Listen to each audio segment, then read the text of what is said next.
डहाणू मतदारसंघामध्ये डहाणू MSEB कार्यालयावर आम्ही आज महाराष्ट्र कम्युनिस्ट पक्षाच्या आणि महाविकास आघाडीच्या माध्यमातून हा मोर्चा आयोजित केलेला आहे। गेल्या काही दिवसांपासून साधारणतः 2 महिने झाले हे स्मार्ट मीटर खूप मोठ्या प्रमाणामध्ये हे लावण्याचं काम सुरू केलेलं आहे आणि त्याच्यामध्ये अनुभव असा येतो की पूर्वीचा जो जुना मीटर होता त्याचं बिल साधारणतः जर 500 असेल, आपण एक उदाहरणार्थ घेतलं तर 500 असेल, तर आज स्मार्ट मीटर लावल्यानंतर त्याचं बिल 10,000 रुपये आलेलं आहे।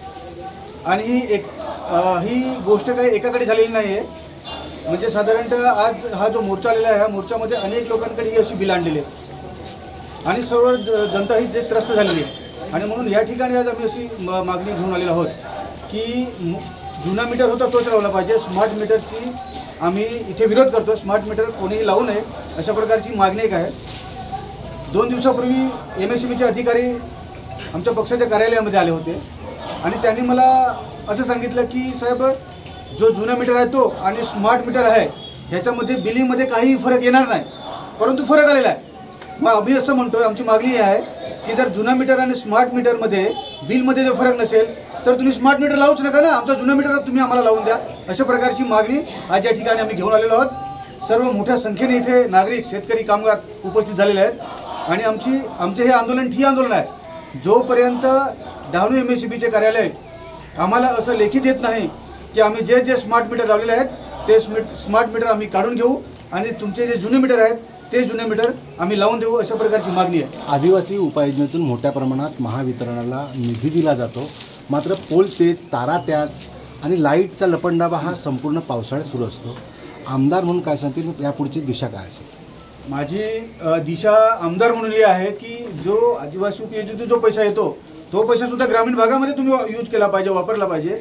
त्याच्यातून शेवटी जनतेला सुविधा देणं हे काम सरकारच्या आणि माझंसुद्धा एक आमदार म्हणून पण माझी भूमिका आहे। सरकार आपल्या जनतेला सुविधा कशा देते येतील। आता मुख्य मुद्दा असा आहे की पूर्वी ज्या तारा होत्या त्या तारांमध्ये आता केबल वायर सुरू आहे, तर ती केबल वायर तुम्ही टाकली पाहिजे। त्या गोष्टीला आमच्या संबंध नागरिकांचं समर्थन आहे की ती केबल वायर तुम्ही टाकली पाहिजे। वीज कुठेही चोरी होता कामा नये। वीज ही सरकारची म्हणजे शेवटी जनतेचीच आहे, विजेची कुठे चोरी होऊ नये या गोष्टीला आम्ही समर्थन करतो।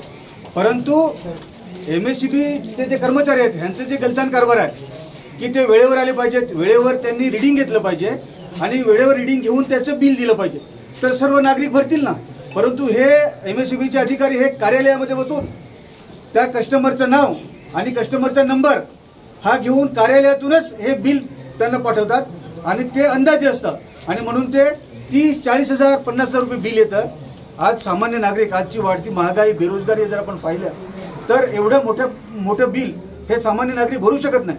आणि खास करून ग्रामीण भागातला जो शेतकरी छोटा, माझ्या पालघर जिल्ह्यामध्ये डहाणू तलासरीमध्ये जो अल्प भूधारक आहे तो त्याचं उत्पन्न तेवढं नाही आहे, तर तो 50,000 रुपये बिल भरू शकत नाही। म्हणून आमची मागणी आहे की MSEB कार्यालयातील सर्व कर्मचाऱ्यांनी आपली ड्युटी प्रामाणिकपणे जर बजावली तर ह्या अशा प्रकारचे गोंधळ हा होणार नाही। म्हणून आमचं म्हणणं आहे, तुम्ही केबल वायर टाका, प्रत्येकाला मागेल त्याला मीटर द्या आणि प्रत्येक महिन्याला ह्या तारखेला तुम्ही जाऊन त्याचे रिडिंग घ्या आणि योग्य बिल द्या। आम्ही त्या गोष्टीशी सहमत आहोत।